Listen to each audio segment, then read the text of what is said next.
You experience this a lot when you're playing. You're playing really good golf, and then all of a sudden, you lose your rhythm and you lose your tempo and you lose your game. And you're trying and you're searching around to try to find, like, what's going on with my golf swing, whatever it is. It's actually easier than you think. Don't forget to like and subscribe to the channel.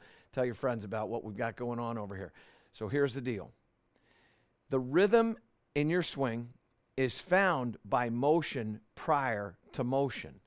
In other words, when you're standing here like this and you become a statue and then you try to move from here without anything going on, you're not going to have any rhythm.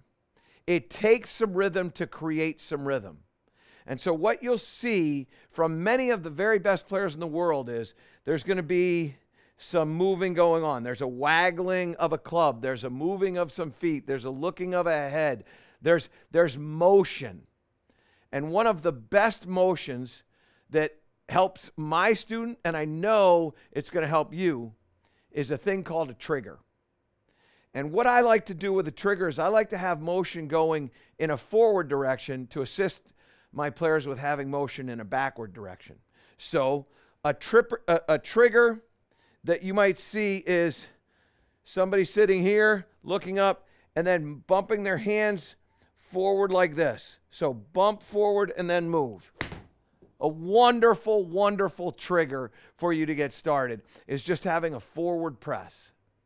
You've seen this with players from yesteryear. Popular trigger was taking the trail knee and moving the trail knee towards the target. So the hips would go like this. And in fact, we did something not long ago with Sepp Straka.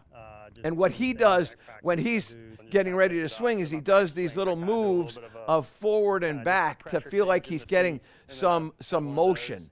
That's a wonderful thing to try to get some rhythm in your swing prior to hitting the golf ball. But I love that knee, that trail knee going forward to go backward. So you feel this boom, boom.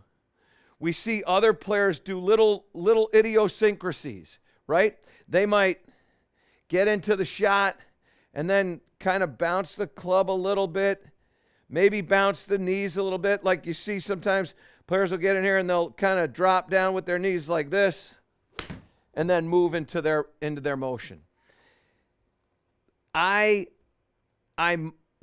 prefer motion than no motion. Like, I want you to be moving. Maybe your feet are doing whatever, but I love using triggers. And it's something that I do in my game. And what I like to do is, there's a little timing mechanism to it. So I'll have this little routine where I kind of have a half backswing here, and I try to take it a little outside like that. So I go like this, then I drop, I look at my target, I get in here, bounce it, and then we'll just flex my knees just a little bit. I just go. I love that little trigger. There's a bunch of things that you can do, and I can't tell you which one's going to be the most productive for you, okay? But there's a bunch of things that you can do. Jack Nicklaus actually just pops into my head. His trigger before he went, he turned his head this way. So he would move his head like this and then go. It's another little trigger. Now, what I was going to say is I don't know what's going to be the best for you. Whether it's moving your hands forward, which I like to do, whether it's bopping those knees, which I like to do, whether it's driving that trail knee in, which is not one of my favorites. I've known people who will they'll shake their hips before they get going. So they get in here and then they'll just kind of shake their hips just a little bit like this, and then they go, right? I don't even know if I've never even done that, but I've seen it done, so it's... And that one there, for me, it almost feels like there's like a 2 or 3. It's not like I just shake and then go. It's like a little shaky bake. Something along those lines. I don't really care what you do, but you got to find one. And what that's going to do is the effort that you put in on a range, trying to find the trigger that helps you get into motion, will help you maintain your rhythm and motion when you're on the golf course. And so, a little bump of those hands is my favorite. A little bump of those hands. So you get in here like this, and then you go boom, boom, boom. And as you start to get that little bump, there you go. There's my straight shot. That's going to go right into that dot, which is dead center. A little bit of a bump, and all of a sudden you've got rhythm in your swing. And that rhythm that you're going to get in your motion is going to be as a result of something that you've done prior. I like to see motion go forward to create motion going backward.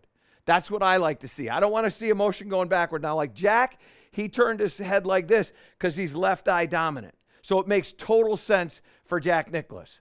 Most of us aren't going to be left eye dominant, particularly those of us that are going to be right-handed players. Most right-handed players are right eye dominant. And so if you turn your head this way, you're looking squarely through your nose. You're going to lose the ball. Not my favorite thing to do. But if you know what, if you're left eye dominant, that's fine.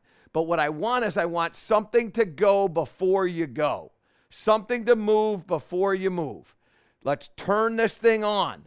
Let's bump this forward and go. And you'll immediately start to feel a rhythm, and you'll immediately start to feel comfortable. And when you lose that rhythm out on the golf course, remind yourself of that trigger. Make a couple of practice swings with that trigger. Become aware of that. And all of a sudden, when that gets into your game's going to have some consistency. To improve all parts of your game, subscribe to my channel and click the link below.